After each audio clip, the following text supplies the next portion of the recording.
Hi YouTube, hi bike fans. My name's Henry Taylor. This is my first YouTube video. I'm bored in lockdown and it's freezing cold on a Sunday, but I thought why not try something different. I wanted to talk through this Bobber Black I'm sitting on. This was a collaboration between a few different companies, so I'll start with the branding that you can see here. This is Wolfpack, which is a brewery slash bar company in North London, set up by a couple of mates of mine I used to play rugby with, and they've got a bar down the road with some awesome beer, and even cooler I thought is their branding. So I thought I'd collaborate with them and build this with the help of some people up in Northampton. So moving on to them, a company called Proline Painters in Northampton. He does quite a lot of work for BMW in Northampton and Pure Triumph Wellingborough. He's the absolute bee's knees in my eyes. His paintwork is exceptional, and he did everything you can see here. He even did a bit of a chop and change at the back here on the fender, on the rear fender. So yeah, really good guy, and we'll dive more into him later. The main bike is a Bobber Black, as you know, and that came from Pure Triumph Wellingborough.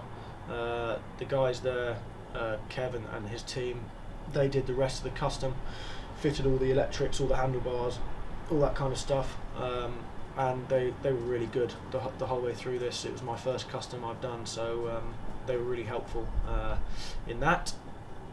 And then obviously a shout out to Triumph UK itself. They provided a lot of the custom parts that are on this, so thanks to them. I think I'll start at the front of the bike and I'll talk you through what I've done. The front wheel is standard, it's not any wider. The Bobber Black naturally has a wider front wheel than the normal Triumph Bobber, but I haven't gone any bigger than that. I really like the size of it. I've cut these rubber parts off because I prefer the look without them. I did it with my Harley 883 and I had that for about 5 years and never had any problems. As long as you keep the bike clean, it's all good. Obviously I've got the shortened mudguard on the front here, as you can see. That comes from Triumph themselves. Obviously I've custom painted it, but I just prefer the look of a shorter front mudguard, and I don't seem to get any splashback from this side of the bike. The headlight is standard. It's been painted obviously, but it's standard. The dials are standard. I've just changed the angle of them. I've got them flatter, and then that's where we get to the flat top, which you can see here. So this bar is totally flat, hasn't got any shape in it at all, and I just did that because I really like that kind of drag style, brat racer kind of bobber style. I probably said everything in one there, but that's what I was going for. I was quite apprehensive when I bought it, but I'm really happy with how it looks, how it feels. It is quite a different feeling on your wrists, because your wrists are not in their standard position. They're a bit straighter, but I ride this around London, hit speed bumps, go over all sorts of potholes and disasters on the road, and I haven't had any problems with them. So yeah, I'm happy with them. The indicators, the bar ends, they're from Motogadget. They're pretty familiar on the bike market. They're pretty standard, but I really like them. I like how they don't make themselves obvious. They just sit there, and when you use them, you know, they're bright, they're vibrant, they're safe. So really happy with them and how they look. I've got a Quadlock system that I put on myself. Quadlock, an Australian company, so you get the phone case, which you buy separately, and this is a full wireless charging kit, which I really like. I played around with different navigation systems and Bluetooth and blah blah blah blah, but for the real capability of your phone, you really need to have it in front of you when you ride. So I use this for sat nav and music, which obviously drains your battery if you're not charging it, but because this is wireless charging, it means I don't have any funny wires hanging out the bottom of my phone or anything like that. and this all wires up down under my tank and then into a USB socket at the bottom. So that's, I think, it for the front end of the bike. We go around to the tank. The tank, obviously, I went for this custom paint job in here. I think it adds shape to the tank, to be honest. I think it gives it that sleeker, slimmer look by just colouring in where your knees go. Some people like to have a plainer tank. I wanted to bring more shape to it, and I think that was a good way to do it. The cap on here is custom as well. This came from a company called Motone. It's black aluminium with this kind of textured edge. I really liked it. I really didn't like what was in the standard Bobber Black, which was a really shiny kind of chrome cap with a flick round key in system, and I thought that was all a bit too much. So really happy with how this looks with the paintwork. The seat, obviously I've gone for the statement seat, which is in some people's eyes quite risky because it's uncomfortable.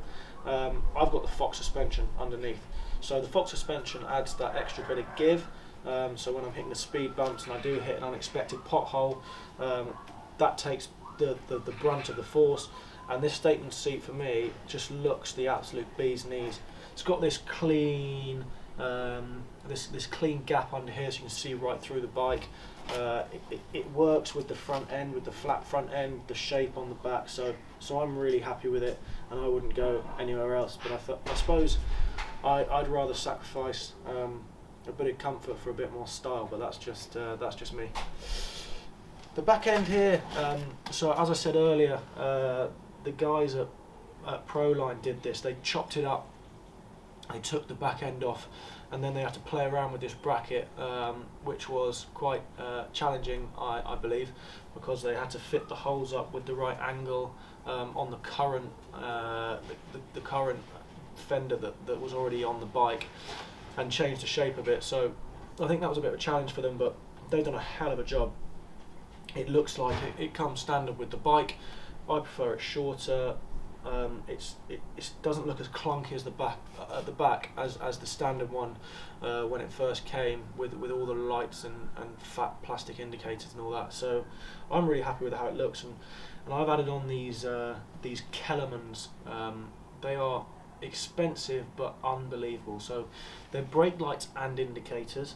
They are about as big as the end of this little finger. They are just, I think, the bee's knees, and they hide themselves because they are so small, so you can't really see them. They keep the bike looking flush, slim, all sleek, so I really like them. I've got a custom license plate holder. It's the American style kind of bobber side holder, and it either comes up sideways or you can have it out, so the number plate is as it reads. I'm not sure the legalities on it, but I haven't been stopped, and I've seen a couple around London, but not many. It also comes in with a built-in light, so it's quite visible. But I thought that was a really cool bit of kit, and stops me having the clunky the end of the bike, which was as standard. You do get a bit of splashback with the shortened mudguards, but then again, comfort over style, I don't know. It's up to you, but I think it looks pretty cool, and it's only, you know, a few splashes up the back of your jacket, so as long as you're wearing biking gear, you're alright. The Vance and Hines, they're obviously not standard with the Bobber Black. With the Bobber Black you get black exhaust, but not the Vance and Hines. I got these because they, one, sound amazing, as well as look pretty cool. I don't think they look that different to the standard ones, but they sound so much better. And I decatted this with the Vance and Hines, and it makes such a difference. It's loud and sounds amazing. So I'm happy with them. I went for the forward controls down here. Probably the one thing I would have changed, because I wanted these to be black, all these parts. It's not the end of the world, I don't think, but if I could change anything, I'd probably blacken them. But because the rest of the bike, there's still some chrome and silver work on here, it ties in quite nicely to the rest of the bike. I have got a brass fitting at the front here on my gears. I think that just ties in quite nicely to the paintwork, and the top of this, a bit more brass, a bit more gold. Looks quite cool. I'm happy with it. What else? The engine, I got the black bolts, which I think I might have said already. Can't remember. Just to mat it out a bit, and that's pretty much it.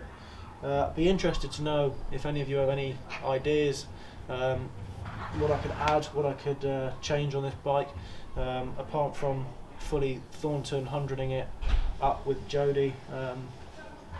I'm pretty happy with it.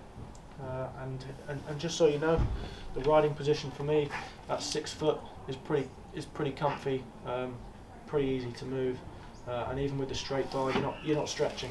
So yeah. Anyway, that's me. I have got Instagram, Tails09. So if you wanna have a look, be my guest. I've got another bike, a TFC, which I also have a lot of fun with. But there's not a lot more I can say about the TFC because it's all been said before. Anyway, I hope you like it, and please feedback in the comments below.